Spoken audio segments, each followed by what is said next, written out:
In order to learn new skills, people need clear feedback in the moment. Reinforcing when something is done well is important, but it is also the easiest kind of feedback to provide. It is equally or more important to point out when someone needs to improve their work, but usually much harder to give. Feedback needs to get the message across immediately, while taking care not to embarrass anyone or damage their confidence. Try to build an open, trusting relationship by setting clear expectations when you first meet.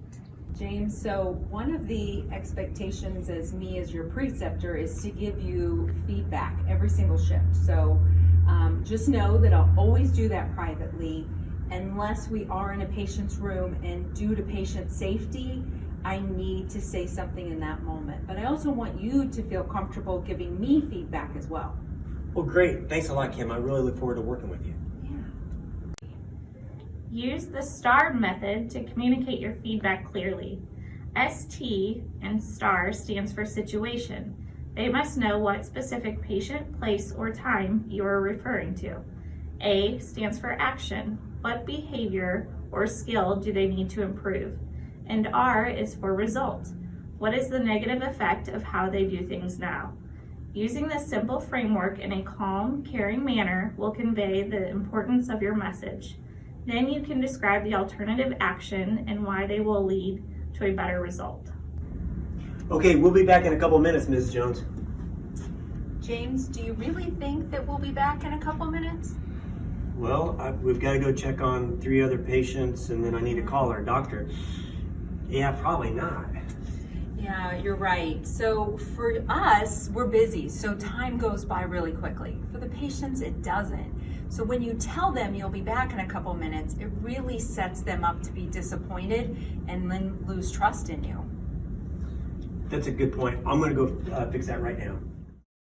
If your orientee does something that might jeopardize patient safety, you must say something immediately, but you can still be thoughtful about how you do it. Hey James, why don't you just wait right there? Just stop for a second. I'm gonna go get another kit, okay? Just make sure that nothing touches that area that you just cleaned, where the old dressing was, okay? Okay. Wait, is something wrong? No, not at all. So this is a sterile procedure, and we just really want to be careful and make sure that we keep everything sterile. And there was just a little concern that something may have touched. So I'll just get another kit and we'll start over, no big deal. Okay. Okay, Heather, your dressing is safely changed now. You're good to go. Great. So why did we stop in the middle of that?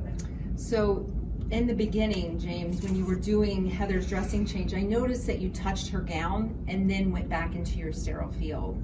So I didn't want to say anything directly about that because I didn't want her to lose confidence in you or trust in you. So what are some negative effects, though, of breaking that sterile field? Yeah, she could get a really serious infection.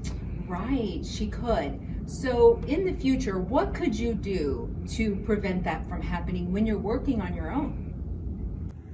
Let the orientee try to figure out what happened independently. If they can, the lesson should stay with them longer.